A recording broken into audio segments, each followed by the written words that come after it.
یعنی خپل د نظام هغه آیډنټیټي یا هویت نه د خپل ملایانو ته نه د تعریف کړی. نه دی کړی نه وبخښئ والي صاحب دا ووایه مثلا څه نه کوي. زه درته هغه وایي موږ یو سوچا شرعي نظام نه د دې لپاره چې د قرآن پاک نه د دې لپاره په اصولو اډانه دی. حضرت محمد صلی الله علیه و آله وسلم په لومړي ځل په خپل مهاجر شوی دی. پاکستان طالبان راوستي دي چې ګاونډیان پې ویروي. دې ته به د خپل کیمپ ستاسې دا کیمپ وښایم.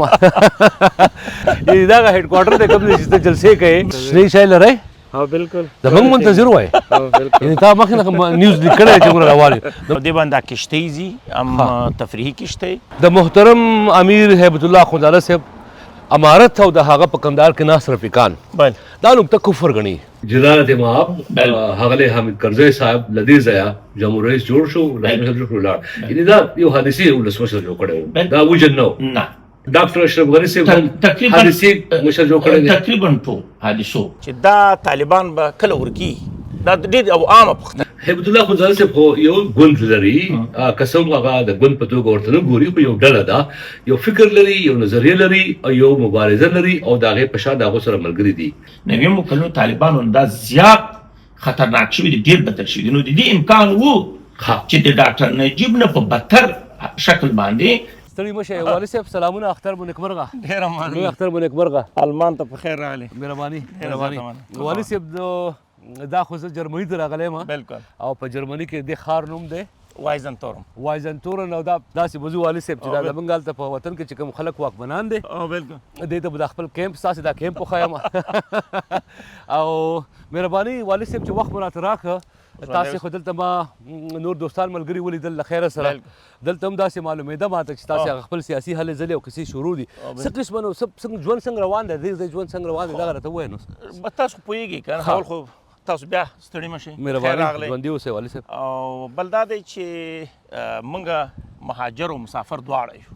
مهاجر او مسافر دواړه یو. او خو چې کله بیا تاسو راځئ یا نور افغانان راځي هغوی ګورو نو په هغې باندې هغه د وطن مینه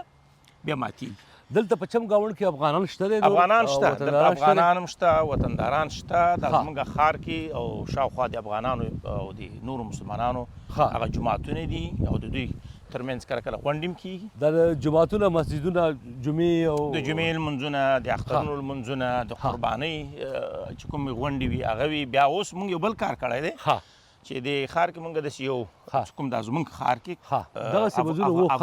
داسې وضو چې کوم افغانان دي بیا د هغوی ترمنځ موږ خپله یو محلي یا لوکل یو ګروپ جوړ کړی دی. ټولنه مو جوړه نو موږ تقریبا ټولنه نه خو د کورنیو ترمنځ یو منظم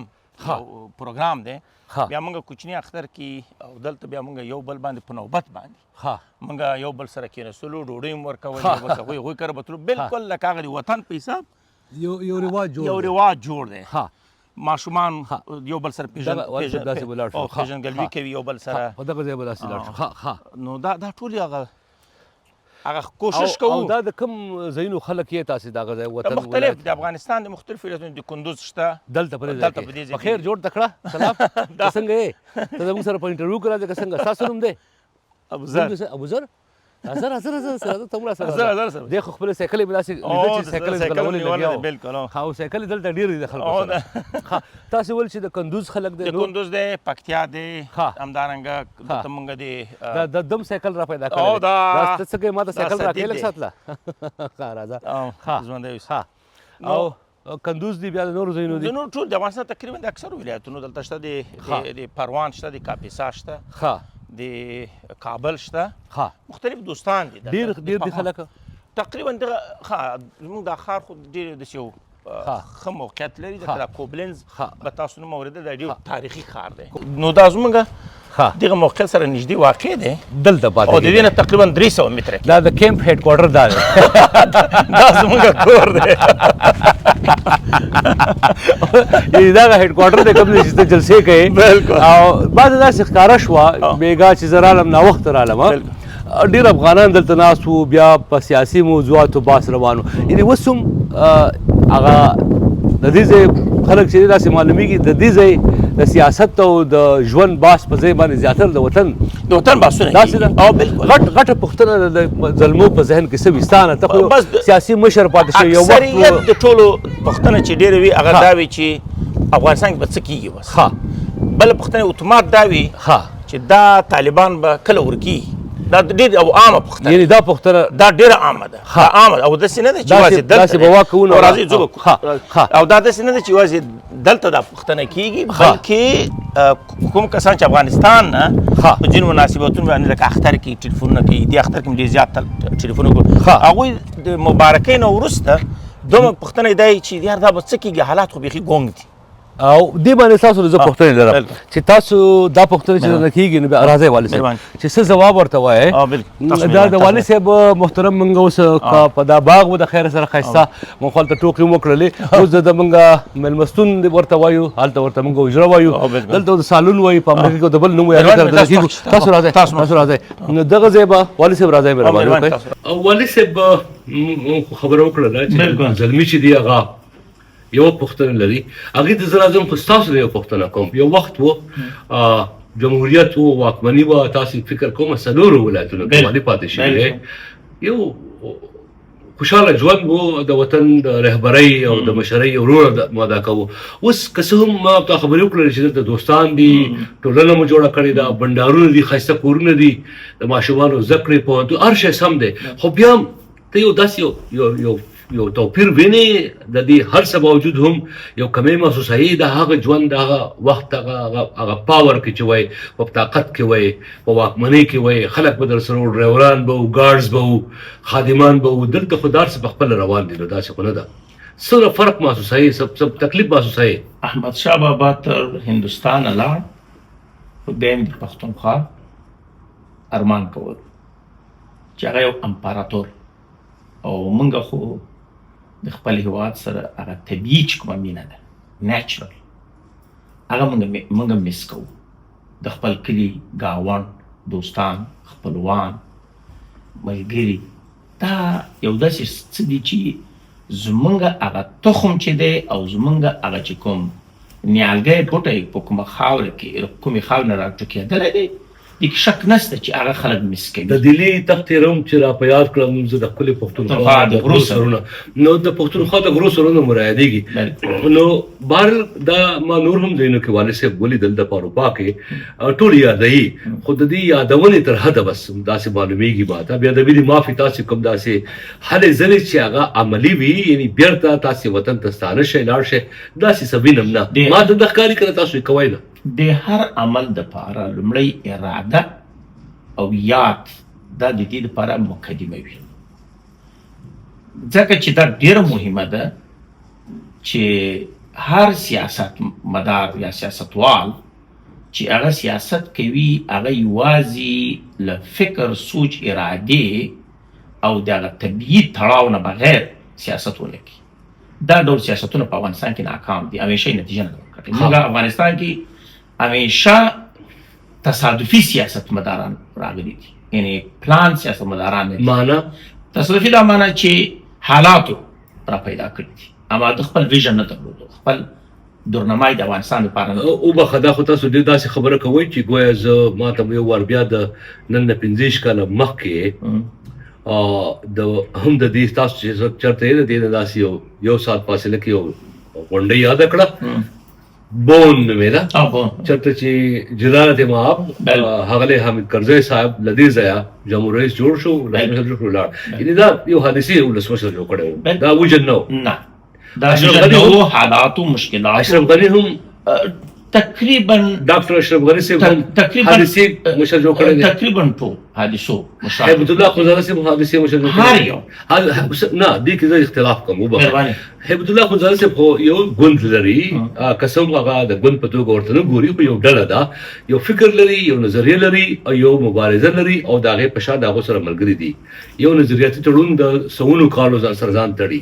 هغه خو حادثې په شکل کې هغه د هغوی سټرګل په شکل کې راغلی څنګه هیبت الله خنزاده صاحب او اشرف غني او حامد کرزی صاحب یا نور مشران یو شان ګڼي داسې ګوري دا سیمه چې تاسو وګوري ولې موږ دا خبره کوو چې تصادفي دي موږ د سیاست دپاره چې کوم مهم مسله ده هغه یو منظم شعوري مبارزه وي چې هغه د ښکتې طبقې ګراس روټ نه د لاندې طبقې نه شروع کېږي بیا بره راځي. زموږ همیشه د ایلیټ نه شروع شوی د ښکته تللی دی، یعنې دغه ټاپ باټم او باټم ټاپ. تاسې د خبرې معنی زه چې پوهېږم دا چې یو سیاسي ګوند وي بالکل، او هغه د یو وژن یعنې په یو شعار باندې ولاړ وي. یو وخت یو ګوند ستاسو په افغانستان کې شعار لره کور کالي ډوډۍ، یعنی هغه پاکستان کې یو داسې یو شعار وي چې تعلیم په بنیاد، د صحت او بیمې په بنیاد، د آبادۍ په بنیاد دا یو مبارزې نه راشي. ولې نشي زموږ سیاستمداران او سیاستونه همیشه د مجبوریت پر اساس، یعنی شرایط داسې راشي چې افغانان مجبور سي چې یو پرېکړه وکړي. ګوندي مجبوریت پرېکړه وه، دوحه د مجبوریت پرېکړه وه، ځکه چې زموږ سیاست یو سیستماتیک سیاست نه دی چې یو کس سیاسي مبارزه وکړي، سختۍ وګوري، مشکلات وګوري، تعلیم پر بنیاد، صحت پر بنیاد، یعنی د یو موضوع پر اساس سیاست دلته همیشه د ضرورتونو پر اساس باندې سیاست شوی. خو والي صاحب وبخښئ په دې کې هم تاسې سوای زه داسې فکر کوم چې موږ ګویا موږ داسې فکر کوو چې افغانان یا خو په سیاست نه پوهېږي یا بیا د نورې ډلې شاته دي. دراصل دې کې یو پټ غټ کمپوننټ دی یا علت دی، هغه د سپر پاورز نړیوال طاقتونه او د هغو په دغه وطن کې لاسوهنه هغه په ګاونډ کې دي او هغه د روس او د امریکا راغلي دي. دا هم د چې په دې نامناسبه خرابو حالاتو کې نو بیا حادثې هم داسې کوي. نو یعنی دا مقطع سبلاس نه، اما د دې دپاره د افغانستان لویه مسله زموږ دپاره هغه د مشرتوب بحران دی یا لیډرشپ کرایسس دی. کله چې ته یو سیستماتیک پولیټیکل یا سیاسي بیس باندې سیاست وکړي، یو حزب وي، یوه ډله وي، په دې کې ستا د مشران روزل کېږي، یعنی هغه دا د فرد محوري نه سیستم محوري ته ځي، یعنی د یو انسان باندې چې یو سیاست تمرکز کوي د دې پر ځای چې یو سیستم باندې تمرکز وکړي. تاسو د یو سیاسي ساینس یا د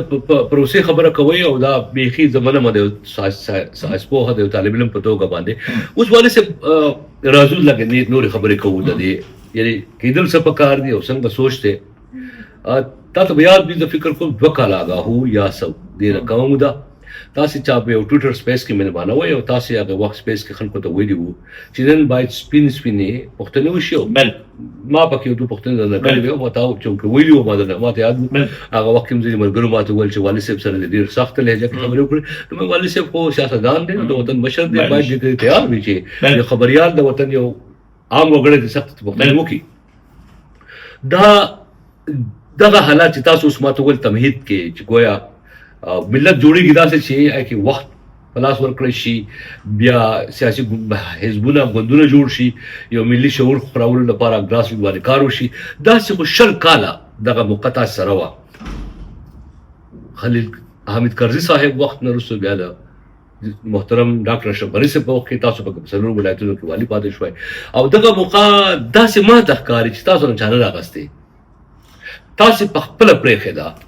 یعنی امریکا راتلل تاسو معلومه و چې را روان دي په 15 اګست کال 2023 باندې. تاسو معلومه چې طالب وسله لري، ټوپک لري، جګړه کوي، د ځي کابل نیسي یا بیا د واکمنۍ اخلي. او هغه دا ځل خلکو ویل چې فرق لري د دوحې د تړون نه وروسته. هغه چې هغه په خپله حیرانه وو چې موږ خو نه اشرف غني صاحب نیوه، نه مو بل څه جنجال کوو، نه مو کوم والي نیوه، نه مو کوم جنرال نیوه، نه مو کوم ستونزه لرله. موږ رالو واک موقته دی په افغانستان کې. تاسو افغانستان او دغه 20 کلنه جمهوریت چې لاسته راوړلی وي تاسې ورته پرېښودې، میدان به ورته خالي پرېښوده. والي صاحب ما تاسو ویل چې افغانستان لویه مسله د لیډرشپ کرایسس دی یا د زعامت بحران دی. که چېرته په افغانستان کې یو ملي لیډرشپ، ملي قیادت وای، هغه کله ناکله چیلنجز یا ګواښونه هم په اپرچونیټیز او فرصتونو باندې بدلوي. کله چې د لیډرشپ کرایسس موجود وي، د لیډرشپ ورزه خبره کوم، ځکه لیډرشپ د منیجر یا د مدیر نه ډېر زیات فرق لري. دلته دغه لیډرشپ چې دی دا لیډرشپ موږ متاسفانه تاسې په تاسو به ډېر ملګري خفه شوي بهرحال خفه شي. خبره دا ده چې موږ د راتلونکي نسل دپاره هم موږ یو مسؤلیت لرو چې ځینې خپلې کمزوریانې، خپل مشکلات، خپل ستونزې هغه ولس سره ظاهرا هغه شریک کو او ورته وایي چې دا زموږ مین پرابلم دی تاسو ګوري خاطر دا زموږ بل چاو دا زموږ دی دا زموږ دی دا ملت دی هم راغله اشرف غني سیب هم راغله نظامیان هم راغلل مبارزین هم راغلل ممکنه توګه دا خبره زدا سې کوم چې تاسو کې محسوس نه کوي ګویا بنیره سره ونه دي چې خبرې کوي خو بیا هم سره ځای کې تاسو هیڅ هم محسوس نه کړل چې ګویا کوم سړي دومره وخت سوچ کړي چې باید زه دوه قدم پاتې شم یعنی هغه د نجیب ډاکټر نجیب د وخت او د حالاتو یو مثال په ذهن کې راپورته کېدل واقعي رښتیا هم دا کپات شوی وي ماغه کار وکړي چې حالات ډیر زیات ګونګ حالات او اوس پوری حالات ګونګ دي اوس پوری خلک نه پوهیږي چې طالب د امریکای سره د دوی په تړون کې کوم معاملې شوي دي په دې څه کوم نه خبر تم وایي زم وایم چې پټ قراردادونه شوي اما په دې باندې څوک خبر نه دي دغه حالت چې کله راغی په افغانستان کې تاسو وکتل کله چې طالبان په دوحه کې دوی ویل چې موږ تعلیم ته اجازه ورکوو چاته سنوایو سیاست کوو خلیلزاد ویل چې دا بدل شوي دي ټول ویلي بدل شوي اما موږ وکتل چې د 1990s نه یا د 1990 کلونو طالبانو دا زیات خطرناک شوي دي ډېر بدل شوي دي نو د دې امکان و چې د ډاکټر نجیب نه په بدتر شکل باندې دا ګارانټي څوک نشي ورکوي دا ګارانټي په دې نه و چې حالات ډېر استخباراتي وو یعنی سیاسي حالات ډېر نه وو ځکه دا پروسه یا د دوی دا پروسس چې و دا ډېر داسې د پردو تر شاته ډېر پټ روان و ته ګوره څنګه ته د دې وایي چې ولسمشر اشرف غني ته به خطر نه پېښېده په داسې حال کې چې په دوحه کې ته مکمل د 100 کلونو یو قانوني منتخب سیستم نظام هغه راځي د یو ټرریسټي ډلې هغه د مذاکرو یا د خبرو نه هغه ته څنګ ته کوي او بیا وایي چې تر څو پورې طالبانو له افغانانو سره بین الافغاني مذاکرات نه وي کړي او نوی جدید حکومت یې نه وي جوړ کړی موږ د طالبانو سره تر هغې پورې په هېڅ خبره باندې موږ موافقه نه ده کړې دا ګوره اوس وګوره دا ټولې خبرې غلطې ثابتې شي نو د دې به څه ګارنټي وه چې که دا راغلې وی ولسمشر غني به یې نه وژلو یا به بل څوک نه بخښنه کوم والي صاحب پوه شو دې کې اوس درې ټکي د دوحې د تړون تاسو خبرې ټول دنیا خبر ده خو تکراروي امریکا وتل د ترهګرو ډلو غیر موجودګي یا افغانستان خاوره چا خلاف نه کارول بین الاقوامي مذاکرات د هغې په نتیجه کې ټول شموله حکومت جوړېدل یې څلورم ټکي ته راځو ټول شموله حکومت ستا په اند باندې اوس چې کوم دا جوړ دی دا نه دی ټول شموله حکومت او که ته یې غواړې ټول شموله دې جوړ وي څه معنی ده ستا په اند باندې والي صاحب دا خو ټول ملا حکومت ملا نه دی دا په ملایانو کې هم د ټول جنګي ملایانو حکومت دی د سختدریزو جنګي ملایانو کوم چې ماډریټ دغه یعنی معتدل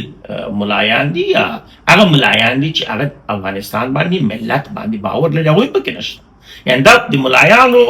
یو د کشر حکومت دی یو سیکټر حکومت دی ټیک ده په دې کې هغه ټول سیکټر نه دی شامل بلکې هغه ملایان پکې شامل دي چې چا ډېر قتلونه کړي دي د دوی د لوړو زده کړو وزیر واضح وایي زموږ کرایټیریا زموږ معیار دا دی چې چا ډېر وژل کړي ډېر پټاوې کړي ډېر بمونه یې لوځولي وي هغه زموږ دپاره اهل دی خبره دا ده دا خو په هېڅ د طالب د نظام ټول شموله نه دی ټول ملا هم نه دی تاسو تصحیح کړه اوس ټول شموله حکومت ستا په اند څه شی دی ګوري ما غوښتل چې دغه ټکي ته راشم موږ د ټول شموله حکومت دپاره د ټول شموله پروسس یا پروسې ضرورت لرو ټول شموله څه ته وایي ټول شموله هغه ته وایي چې ستا په سیاسي پرېکړو اقتصادي پرېکړو کلتوري پرېکړو ایجوکیشن کې ستا د سیسټم دا کوم نظام چې ته جوړوي دا تعریف شوی وي زه تا ته اوس وایم د طالب نظام تعریف شوی نه دی تعریف کړی ځکه یو څوک چې اساسي قانونونه لري یو څوک چې ملي مشروعیتونه لري یو څوک چې نړیوال مشروعیتونه لري یو نظام چې امیر یې پټ وي ته څه خبرې دا پټ څوک دی خبره دا د دې سیسټم تعریف نه دی شوی ګورې موږ په نړۍ کې جمهوري سیسټمونه معلوم دي امارتي چې کوم دي عربو هیوادونو کې شته دا معلوم دي کوم چې ډیکټاتوري حکومتونه دي لکه د مثلا د شمالي کوریا دا معلوم دي هغوی اساسي قانون هم لري نه نه اما دلته راځم دا خبره تکمیل کوم اما دلته راځم طالب تر اوسه پورې خپل ځان یعنی خپل د نظام هغه آیډنټیټي یا هویت نه ده خپل ملایانو ته نه ده تعریف کړی نه دې کړی نه وبخښئ والي صاحب دا ووایه مثلا څه نه کوي زه درته هغه وایي موږ یو سوچا شرعي نظام د دې لپاره چې د قرآن پاک نه د دې لپاره په اصولو اډانه دی د غلا د زنا د جبر د ظلم د امنیت چې څونه اسلامي قوانین دي هغه مو په ځای کړي دي تاسو ما موجود ده تاسو ماته د دې سیستم چې تاسو ته نظام وایي تا نه زه په دې کې دا کلیریفیکیشن د دې لپاره زه غواړم چې وکړم چې دا نظام چې دا دوی ورته امارت اسلامي وایي دا د سټیټ نوم دی دا د ډلې نوم دی سیاسي ډله ده او که دا سیاسي مذهبي ډله ده د دې لپاره یو کانسټیټیوشن وي آیین وي آیین هغه وایي آیین قرآن پاک دی نه نه نه نه هغه وایي آیین قرآن نه نه آیین قرآن پاک آیین نه دی قرآن پاک د خدای وحی ده هغه بل شی دی ځکه که دا قرآن مو وګڼو د سعودي انټرپریټیشن قرآن دی د امام ابو حنیفه انټرپریټیشن د قرآن دی بل دی ما راسې دا اعتراض دی د هغو وضاحت دا دی کوم چې ما وویله تاسې نه منئ نه په لیکلې بڼه دا لري دا وبخئ نه نه په لیکلې بڼه لري په لیکلې مثلا په لیکلې بڼه دا لري د خدای امر نه قرآن کې راغلی دی تاسو د بغاوت تعویض په شکل کې نشئ اچولی یو مسلمان ایمان راوړو هغه په ایمان لري ما ګوره نه دا نظام دی که نظام وي مثلا والي صاحب وبخښه زه د نظام د دفاع نه کوم نه زه به نه زه غواړم دا کلیر تاسو کلیر کوئ خو زه درته وایم په هغې کې بحث کوو ډېر اوږدېږي ستاسې نظام و ستاسې نظام کې اساسي قانون و کمزورۍ وي خو بیا هم په نړۍ کې د دغه جمهوري نظام یو اکسپټنس شته دی یو قبولیت شته دی اوس هم نړۍ دا په دې اصولو روانه ده موږ د امریکا په یو سړی چې په امریکا کې مرګ جوړ کړی و یا اف بی آی ته مطلوب و د امریکا اوسنی ولسمشر صدر یې مخالف و خو د امریکا یو سینیټر د یو پاسې د هغه سړی بیرته راوسته یعنی دا جمهوریت ته ځکه دومره یو شخص یو فرد دومره طاقت لري چې د هېواد د ولسمشر خلاف لاړ شي دا جمهوریت حسن دی تاسو اوس وبخښئ دې ته راځم زه نه غواړم چې دې باندې موږ داسې محسوس شم چې طالبان دفاع کوي نه نه حق لري چې زه باید مدافع اوس د ټول شموله حکومت فارموله ستاسو چې کومه ده ستاسو چې کوم سوچ دی دا به څوک درته کوي امریکا به کوي فرانس به کوي برطانیه به کوي هندوستان به کوي پاکستان به کوي که تاسو به کوئ څوک به درته کوي یعنی دا چاره دا لاره به څوک جوړوي مخکې نه چې ستا دې پوښتنې ته راشم یو وضاحت ورکړم ځکه تا پوښتنه کړې هغه وضاحت باید وشي تاسو ماته ویلی شئ چې په قرآن کې یا په حدیث کې دا دوی چې ورته وایي چې زموږ دا اساسي قانون دی داسې شته چې ملا امیر به پټ وي داسې شته چې د ملا مثلا موده د امارت به څومره وي دا پکې شته چې د حکومت سرپرست اوس دوی جوړ کړی دی دا به څومره وخت وي دا تا ته دا معلومات شته په خلافت کې خو نه دغه ما سره تیوریکي بحث مه کوه ما سره د ملا ما سره فلسفي بحث د ملا عمر او د حضرت عمر رضی الله تعالی عنه یا حضرت عثمان رضی الله تعالی عنه آیا خلافت مدت دی ورکړی و چې څلور کاله په خلیفه وي یعنی د هغې په اصولو روان دي نه خو هغه خو پټ نه و که هو دا اوس نه هغه دا چې د قانون کې شته یو وخت پورې خو ځینې اسلامي مشران هم خو داسې په څه چې ورته وایي دا پردهنشین پاتې شوي دوی وایي چې زه امن مې راوستی دی 58 هېوادونو مې شکست ورکړی دی والي صاحب دا خو یو داسې اعتراض دی چې زه به سبا به حمد الله خو صاحب راوځي چېرې زه راووتم نو سو واټ ډېره لویه مسله ده ځکه که چېرته دا راوځي دا به موږ وپېژنو چې دا رښتیا هم یو افغان دی که نه دی څوک دی دا اوس تا ته معلوم دی افغان نه دی ستا شک چا کېدی شي دا زه فکر کوم دا استخباراتي کړی دي څوک کېدی شي مثال په څوک کرلیما په شان سړی کېدی شي زه فکر کوم چې دا د ګاونډیو د استخباراتي کوډونو دپاره د ملا هیبت الله نوم یادېږي ملا هیبت الله خو خو و نو یو وخت خو و یو خو اما دا اطلاعات هم شته چې وژل شوی ها او دغه کوډ چلېږي لکه ملا عمر 2 کاله نه و فرمان یې چلېده فرمانونه چا چلاوی ناروغه و ژوند دی و نه 2 کاله نه 2 کاله ملا عمر مړو د مړې نه وروسته 2 کاله د فرمانونه راتله نو دا دوی دا هیسټري لري ګوره جی ایچ کیو کې فرمانونه لیکل کېږي بالکل بلا شک دی زه وایم چې استخباراتي هېوادونه دي سره خو جنجال دی نه پاکستان سره خو هغو ډېر سخت جنجال روان دی کله کله د دوه ورونو ترمنځ هم جنجال راځي خو د یو پلار زمن بیا ګڼل کېدلی شي خبره دا ده چې د دوی ترمنځ زه یوازې نه وایم چې دا به یو ګاونډی وي ښه دا کېدای شي یو پکیج د استخباراتي اوس والي صاحب زه دا ډېر اوږد بحث دی نو ستا زه د هغه ته راځم هغه زما پوښتنې پوښتنې ته راشه چې تاسو ته به بون کې واره به غونډه کوئ په واشنګټن کیمپ ډیوډ کې به کوئ که نه په اسلام آباد کې به کوئ بیجینګ ته روان یې ماسکو ته مسترګري چا ته په انتظار یې والي صاحب زمونږ تجربه دا ده چې که افغانان ملي سیاست کوي او غواړي چې په افغانستان کې ثبات راشي ټول هغه جمهوري قوتونه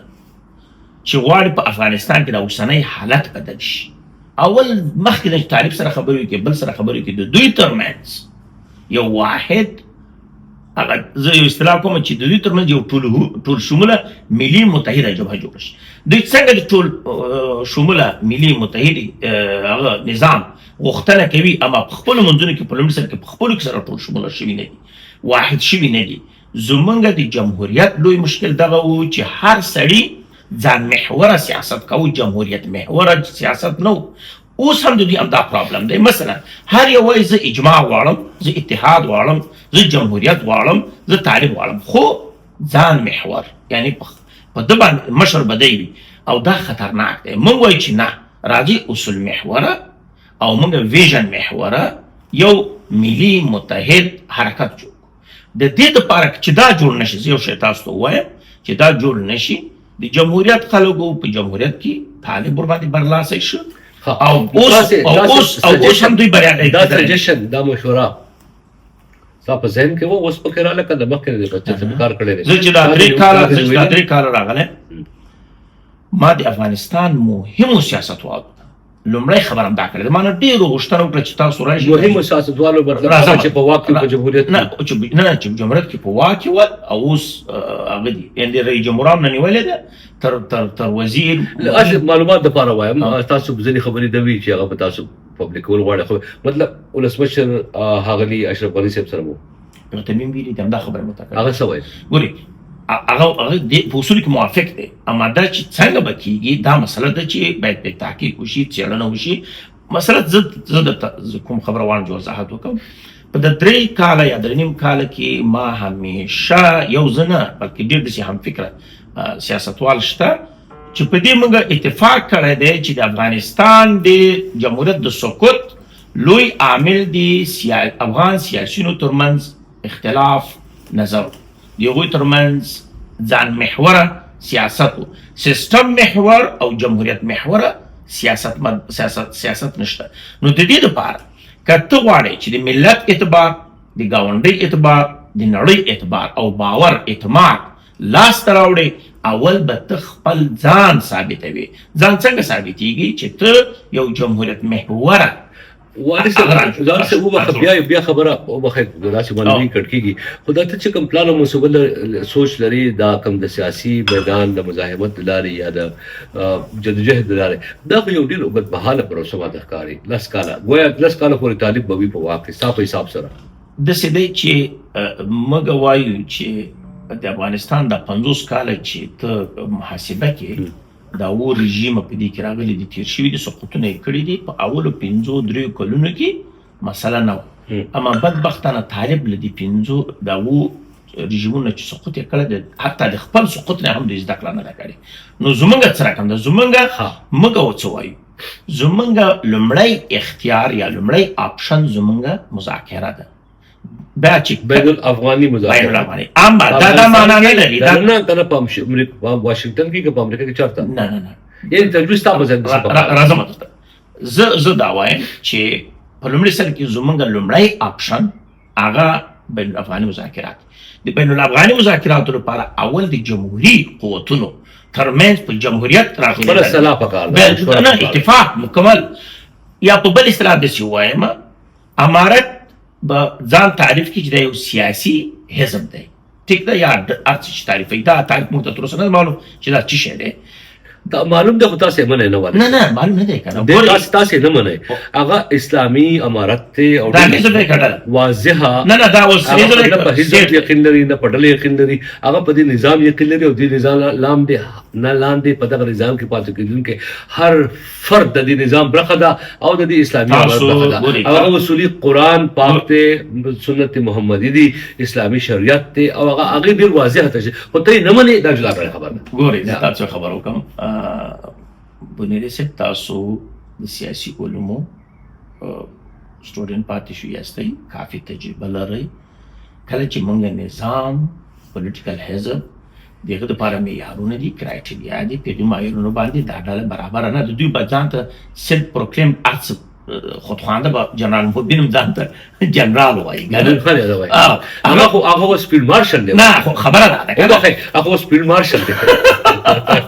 خبره څه ده هر سړی به ځان ته ارتس وایي د دوی خپل ډله ده ځان چې خپل ارنم ورکوي زما مقصد مسله ده سوال ته راځم واپس وبخئ ډېر زیات وبخئ حزب دی که حزب نه دی ډله ده که ډله نه ده دا به تشریحي ستا په حساب سره باید دې تشریح کړي اګري لاړ چې مخکې لاړ شو یعنې دې د تاسې بیا ځان نو دلته څه مسله ده دا راته ووایه دې ته راتلم کنه دوی تر اوسه تعریف کړی دا خبره زه ویلې کوم چې دوی نه ده تعریف کړی دوی د دلایل وایي زه به دلایل وایم بیا به معیارونو ته راشو کرایټیریا ته راشو چې دا اوسنی چې دوی داسې دی لکه یو ماشوم چې پیدا شي خو نوم یې نه زه تا ته که ته بنیر تا نس دغه نوم لرې کوم باړۍ به دي سکلیټ به دي وي شناخت ختم شو د طالب د نظام ګوره نظام یو تعریف لري حکومت بل تعریف لري سیاسي اپوزیشن بل تعریف لري او پولیټیکل پارټیز بل وایي چې وبخئ دا غیر اورو تاسې خپله اوس راځم دا هغه دی دا یو اړخ دی چې دوی دا باید کلیر کړي موږ دپاره څه ده د جمهوري قوتونه دا باید په خپله باندې د جمهوریت تر چتر لاندې د جمهوریت په اجنډا باندې په خپلو کې یو واحد قوي منسجم ادرس رامنځته کړي دا بیا دا ادرس د طالب سره یا د ولس له لارې ځکه دا یو ولس کې خپل یو هغه لري بیا د وروسته بیا مذاکرات شو یو خبر تاسو زه دا خبره راته وکړه ماته یاده ده داسې موږ والي صاحب چې لکه لږ بله دواړه د خپل ټمپریچر دا تودوخه راښکمه کړو او دې لپاره باید موږ داسې وکړو ما ته دا عمرجان ویل چې تاسو د کور خواته کې ښایسته سیند دی بلکل هلته به ځو لکه د سیند په غاړه کې نو ممکن دا باز چې دی دا ومشي او دا تودوخه لږ یخ به شو ولې نه نو داسې کوو چې د سیند خواته لاړ شو پاتې باز هلته کوو نو لخیره سره اوس موږ دا د کیمپ د هډ کوارټر نه وځو بیا ته ګوره کمپ وایي خلک وایي چې رښتیا کم دی دا زما کور دی او داسې شکر دی ټولو افغانانو دلته په ما ولیدل په اروپا کې او په امریکا کې د خپل سواد د خپل محنت د خپل هنر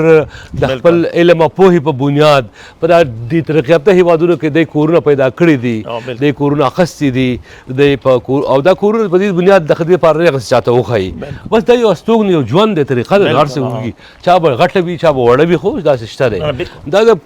طالب چې دا پروپاګنډا ده یا د هغه د پروپاګنډا مشین دی د کیمپ خبره نو کیمپ کې خو طالب په خپل هم پاتې شوی دی زم د کیمپ کې پاتې کېدل خو د انسان یعنی د اسلام د مسلمانانو پیغمبر حضرت محمد صلی الله علیه و آله وسلم په لومړي ځل په خپل مهاجر شوی دی لمکې مدینې ته لاړ نو خو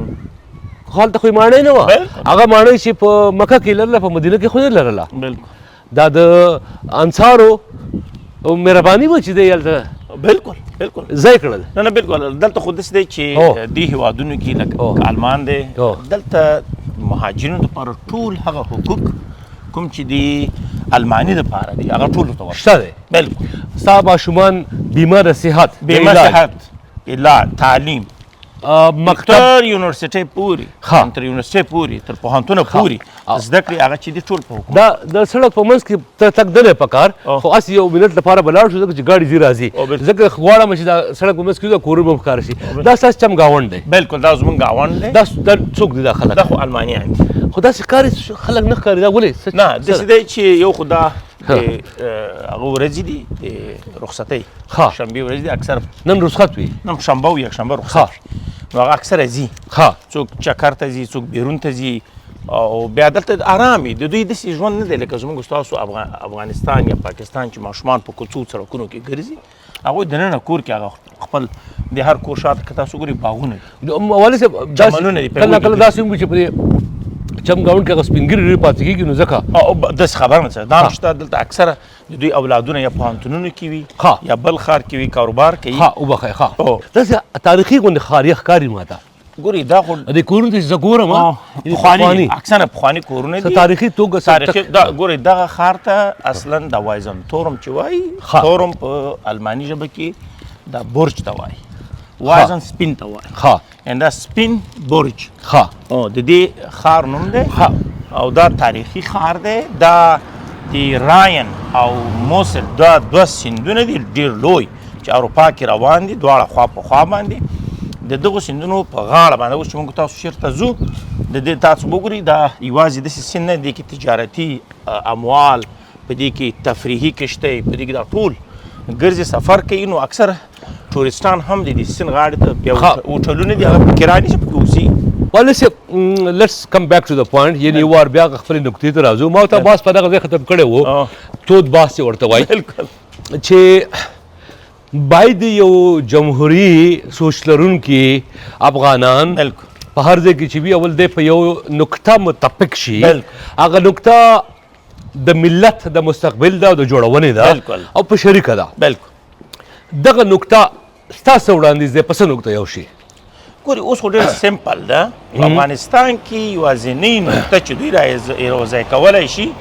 هغه نه پخوانۍ جهادي ډلې دي او نه دغه لیفت چپ و راست چې کوم ډلې دي هغه دا دی چې یو جمهوري فکر دی مطلب دا جمهوري فکر نه معنا دا دی چې که څوک غواړي چې سیاست وکړي او قدرت لاسته راوړي دا به د ولس ته د مراجعې له لارې ولس ته د انتخاباتو د لارې نه ضرور ده چې انتخابات یوه لار ده ځکه افغاني ټولنه کې انتخابات هم شته انتخابي جرګې هم شته انتخابي شوراګانې هم شته هغه بیا دغه دوه لوري چې کله خبرې سره کوي هغوی هغه د افغاني ټولنې د افغاني هغه کومه خټه چې ده که نه د هغې مطابق د کلتور مطابق دی تصمیم ونیسي که په انتخاباتو باندې وو که په هر څه باندې وو خو زموږ مسله دا ده چې موږ وایو چې د انتخاباتو له لارې وي که اصلي ټکی پکې دا وي چې د ولس په دروازه راشي نه د بهرنیانو او نه د استخباراتي دا نقطه باید اول وشي د دې نه وروسته بیا به د طالب سره خبره کوي په دې نقطه او هغه په دې کې رضا کوي هغه به راځي ملا هیبت الله خونزاده صاحب زه په ډېر یقین سره وایم چې هغه او د هغه په کندهار کې ناست رفیقان زه کله کله خبرې کوم بیا ملګري خفه کېږي چې ته طنزونه کوي او دا دې وغلي د طنزون نه به زه واوړم د محترم امیر هیبت الله خونزاده صاحب امارت او د هغه په کندهار کې ناست رفیقان دا نقطه کفر ګڼي دا نقطه د اسلام خلاف ګڼي چې په شریعت باندې باید فیصله وشي نه چې په جمهوریت فیصله وشي ولې دا تمه لرې په داسې حالاتو کې چې هغه ډېر ښکاره وایي چې دا عمل دا سوچ سیاسي حزب جمهوریت کفر دی او ته د دې باوجود دا فکر لري چې دا موږ وکړو بیا به هغه قبول کړي څنګه به قبلوي د افغانستان ټول ملت دې ته کفر نه وایي ځینې استخباراتي کړۍ دي چې هغوی د خپلو ګټو دپاره دې ته کفر وایي نو والد صاحب موږ خو د سیند غاړې ته راورسېدو بلکل دا راین سیند ښایسته سیند دی ښایسته سیند دی او په دې سیند داسې د بجلۍ دغه شته دی هغه نه دا اکثره تجارتي دي هایډرو دې باندې دا کشتۍ ځي هم تفریحي کشتۍ هم چې د تجارتي کشتۍ او هم بیا بره چې وګورې هلته پکې نور د سیاحت دپاره یو ښار نه بل ځای ته بیا دا دې کې بیا د مسافري کشتۍ هم شته د دې ځای نه مثلا تاسو کولی شئ چې سویزرلنډ ته داسې دې طرف ته مثلا او ژور سیند دی ژور دی ډېر لوی والد صاحب یو وار بیا د خپل موضوع ته راوګرځو زموږ موضوع په دغه ځای روانه وه چې هیبت الله خونزاده صاحب او د هغه رفیقان چې په کندهار کې ناست دي هغه دغه نظام نه مني نه تیار دي دا پروسه دغه پروسس دغه ځای څومره حساس دی ستاسو په دې منصوبه کې فکر کوئ زه داسې باور لرم چې د جمهوریت خلک یو شي په جمهوریت پلیټفارم باندې دا هغه ټکی دی چې بیا په بین الافغاني مذاکراتو کې بیا په دې باندې جدي بحث کېدلی شي اوس خو چې دی اوس خو هغه هم ضد نیولی دی دا نور خلک هم ضد نیولي دي اوس یو او د ضد په وخت کې چې دی عقل او منطق بیا کار پرېږدي که اوس یو بله موضوع چې زه غواړم په هغې به راغونډه کړو هغه د پاکستان او د طالبانو ترمنځ دا جنجال بالکل تاسې اوس هم په دې خبرو کې ما محسوس کړل چې تاسې اوس هم هغه د پاکستان لاسپوڅي ګڼئ یا ملګري ګڼئ یا ټول یا نیم او خو د هغو ترمنځ خو ډېر سنجیده جنجال دی ان تر دې پاکستان اوس ورته وایي چې دا خو د هندوستان او د اسرائیلو دوستان دي او زمونږ رفیقان نه دي پاتې موږ ورسره 20 کاله خواري وکړله محنت مې وکړه اوس دی لګیا دي د دې په خلاف د هندوستان سره لاس ورکړه او د اسرائیل سره لاس ورکړه ته یقین کوي دی په خبرو کې اختلاف شوی دی سنجیده ناروغتیا د پاکستان یو سیاست والي صاحب ما په دا خبره کوو خو د نور ملګري دوستان ولاړ دي فکر کوم دا تاسو دوستان دي سلام به سره وکړو بیا سمه ده دا هارون جان سلامونه سلام اختر دې ورغه جوړ په خیر تاسو خو د خسته سین په غاړه بنډار جوړ کړی دی نو شنی شای لرئ ها بالکل زمونږ منتظر وای یعنی تا مخکې نیوز لیکلی چې موږ راوالي زمونږ خو دا مرکب ریکارډ کوو والي صاحب سره تاسو سره مسلام او چې ښایسته تور جامو کې د نظر نه شي جوړ په خیر استاد اختر مبارک ستاسو نوم دی بلال خان او بلال خان ته دغه ځای دا چای تا جوړ کړی که څنګه چاته راوړي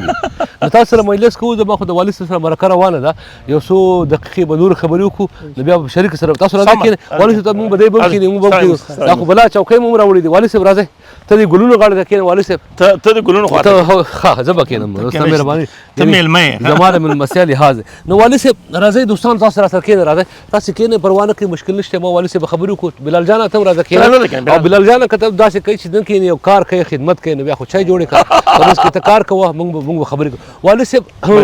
دا بند کمه لږ تاسې ویل ښه تاسې ویل چې د پاکستان سره د جنجال اوس لري دا حقیقي جنجال دی که نه دی دا هم حقیقي دی هم حقیقي نه دی ښه او دا به تاسو ته جالبه وي چې څنګه دواړه کیدی شي ښه داسې دی چې پاکستان په 50 کاله کې د یو منتخب مسؤل نظام سره کله هم سیریس او دوستانه تعلق نه دی ساتلی دوی تل د نان سټیک اکټرز یا د غیر حکومتي دغه پراکسي یا نیابتي ډلو سره دوی همیشه ډیر زیات اخلاص ساتي نو دا وګورئ جمهوریت کې موږ په پوره اخلاص باندې پاکستان سره غوښتل چې مسایل مخکې بوځو خو هغوی پریفر د منتخب ګورنمنټ پر ځای باندې یو ډله وه هغه قدرت ته راوسته بیا کله چې د قدرت ته راولي لږ نه وروسته بیا د هغوی پر خلاف هم متاسفانه اقدامات کوي ځکه هغوی وایي چې د پاکستان خو یو سټریټیجیک عمق یو ډېره پخوانۍ یو سټریټیجي ده او دا اکثره د فوج له خوا نه جوړېږي عوام د پاکستان الحمدلله ډېر حامي خلک وو همیشه یې خدمت کړی دی همیشه یې د خلکو افغانانو ته ډېر عزت ورکړی دی خو فوج نه د خپلو خلکو د عزت کیسه کې دي نه د افغانانو د عزت په کیسه کې دي او د هغوی سیاست د سټریټیجیک عمق سیاست هغه غواړي دوی د ډلو له لارې هغه مخکې بوځي ځکه یو جمهوري حکومت چې دی هغه که هره خبره د یو سټیټ سره کوي هغه به د ولس هغه ارزښتونه حقوق مسایل په نظر کې ساتي او ډلې چې دی هغه بیا اکثره خپل استخباراتي ګټې په نظر یو بله پوښتنه کوم چې دوی باندې تور پورې که دا څه شی و پیغور و کنزل و دا پریشر و سیاسي چې دا د هندوستان سره ملګري شو د اسرائیلو سره ملګري شو د هندوستان پاکستان په جګړه کې پاکستان د دې ډلو دا د یو پریشر د ګروپ په توګه باندې استعمالوي کله دوی چین ته نږدې کې امریکا پیروي کله هند ته ورنږدې کې چین پیروي ځکه دا داسې یو ډله ده چې دا د هغه دپاره پاکستان ساتلې ده د خپلو حریفانو لپاره طالبان یادوي طالبان او دا کار ولې پاکستان کوي دا یو گیم دی دا یو گیم دی خو دا داسې گیم دی چې د پاکستان غواړي دا گیم خپل لاس کې واخلي مثلا دا چې کله چین ته نږدې شي امریکا په شک ورته پیدا شي که هند ته نږدې شي د هند په شک بیا نتیجه کې ګټه فایده چې دا هغه ګټه فایده چې داسې ښکاري چې زما په خاطر د په یو چای راوړی دی تور چای مو جوړ کور کې مو جوړ کړی و راوړی مو دلته خو ما اورېدلي چې دا میخې او غواګانې او ګډې او دا اوښان دا د هغو خپل پی دي که څنګه تا خپله داسې میخې خو نه دي ساتلي تا خو نه دي ساتلي والي صاحب ډېره مهرباني ورجانه شکریا د یو بل پښتنه راوړل د متوالو خیر د مهرباني دا وشه مې هم راوړی دا دلته کې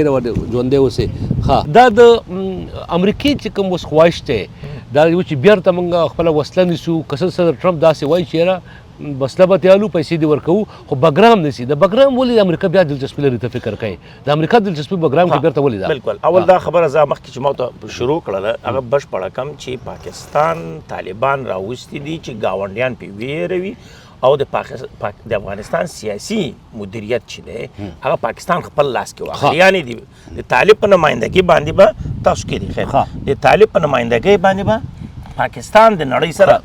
خبرې کوي دا هغه د دوی سیاست دی ډېر پخوانی چې دغه سیاست دوی مخ ته بوځي عمرجان ته هم دا میوه واخله تاسو خبره کوئ والي صاحب او اوس چې دی د امریکې چې دا کومې خبرې کوي تر کومه چې زه معلومات لرم بلال وبخه بلال عمر خو هغه دی نو تر اوس تر هغه د امریکا چې کومې خبرې کوي زما چې څومره معلومات دي افغانستان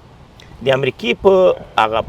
پریارټي لیست کې دی خو دا که مثلا درې پریارټي امریکا ولري نو افغانستان پکې درېیم دی که څلور ولري څلورم دی که پنځه ولري په آخري نمبر دی په آخري نمبر د امریکې په فارن پالیسي کې شته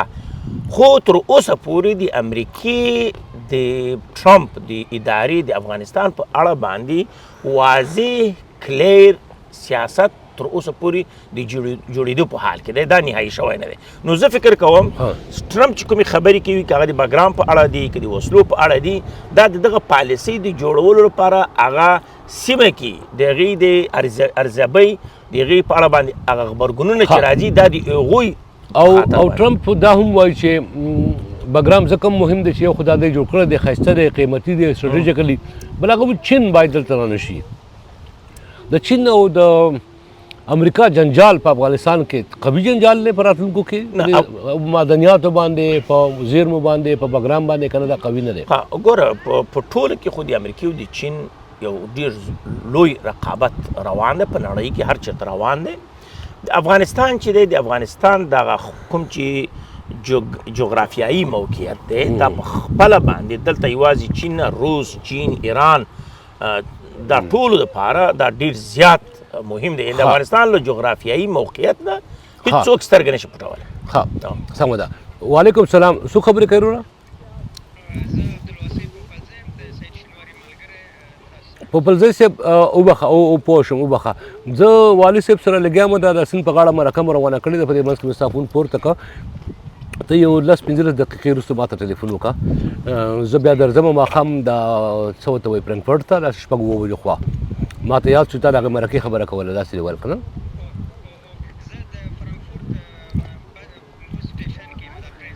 نه بس زه به داسې یو ساعت نیم کې دلته روانېږم نو بیا رابطه کوو له خیره سره سمه ده نه زه اوس په دا جرمني کې هم د فرانکفورټ نه داسې یو ساعت فاصله باندې یم لرې یم زه دې نه به داسې یو ساعت یو نیم ساعت کې دروځم له خیره سره دا ته فکر کوي والد صاحب چې د چین او د امریکا رقابت زوړ دی او دا قوي دی او د دې په ممکنه توګه یو بل مرکز چې دی یا سنټر چې دی اپک سنټر چې ورته وایي هغه افغانستان جوړېدی شي که نه داسې نه ده افغانستان چې دی دا په تاریخي لحاظ باندې که تاسو وګورئ دا د ایشیا زړه دی د اسیا زړه دی دې کې شک نشته دا د دغه جغرافیایي چې کوم سټیټس کوم جوړښت دی کوم موقعیت دی دا ډېر ضرور دی ګورئ پاکستان د روسانو مقابل کې جګړه کې به تل ویلې وي موږ فرنټ سټیټ یو د ټروریزم پر خلاف په داسې حال کې چې فرنټ سټیټ موږ وو پاکستان دوم سټیټ دی زموږ نه وروسته دی شاته دی خو هغه دا خبره په دې کوله چې هغه وخت کې هم د افغانستان سیاست ټول د پاکستان له طرفه مدیریت کېده اوس هم پاکستان نړۍ ته داسې سیګنال ورکوي چې د افغانستان په اړه باندې څه کوئ باید زموږ په دروازه لاړ شي او زموږ فورن دغه خپل مفادات او دا خطر دی دا خطر دی افغانستان ما مخکې تاسو اوله کې یو خبره وکړه چې په افغانستان کې د لیډرشپ کرایسس دی که چېرته موږ ملي منسجم سرتاسري حزب ولرو او بیا یو لیډر ولرو چې هغه واقعا لیډر وي هغه بیا د افغانستان دغه جغرافیایي موقعیت نه په استفادې له هر چا سره دا بیا هغه همسیال کېدلی شي او هغسې چلند کولی شي والد صاحب ډېره مننه ستاسې ستاسې د بچیانو ستاسو دوستانو ملګرو او لیدونکو اورېدونکو با والد صاحب سره څه بحث د دې په راتګ وکړه څه په دلته پلانونو په منصوبو باندې دا سیاسي مشران دي. هر سیاسي مشر هر افغانستان په پخوانیو دورونو کې واکمن پاتې شوی یا برخه پاتې شوی او اوس هم دا فکر لري چې یاره باید افغانستان ته اولویت ورکړی شي، لومړیتوب ورکړی شي او دا د افغانستان په امن او په خوشحالۍ باندې باید تمام شي. د دې چې فضای د دې چې په جنګونو او په بدامنۍ تمام شي او په دې کې ډېر ظلمي داسې زوینه ما هغه سره تر اوسه ما خبرې نه شوي چې هغه د دې خیالاتو سره اختلاف لري. هغه ډېر سخت فکرمند دي چې طالب سوچ چې دی هغه د افغانستان نه د افغانستان دی نه بو نه به یې دا د افغانستان باندې قبضهګر ډله ده او دا ډله تر څو پورې وي د ټولشموله سوچ او د روغې سوچ دا ممکن نه دی. هغه دا فکر لري چې د خلاف یو وسلواره مبارزه پکار ده او ډېر خلک په هغې یقین لري. مثال په توګه جنرال سادات صاحب سره او داسې نور خلکو سره ما په دې موضوع خبرې هم شوي دي. خو بهرحال اخره کې بیا هم چې زه په دې ټولو خبرو اخر ته وګورم نو دا وایي چې اخره کې بیا افغانان دې په خپلو کې جرګه شي، خبره دې وکړي او هلته به جګړه ختمېږي. څنګه به کېږي، څوک به یې کوي، په جنګ به یې کوي، په روغه به یې کوي، د دې د موږ نه یو خبر. البته پلان او منصوبه باید وي او دا سوچ موجود دی. دا تر ډېره حده پورې ماته یو خوشبیني ښکاري چې سوچ موجودګي ضروري ده. هغه زه وینم. یو وار بیا والد صاحب ستاسې مهرباني دا د کونړ سیند غاړه نه ده خو نه د سوات د سیند غاړه ده. کاش که دا اوس د اباسین په غاړه موږ ناست وی،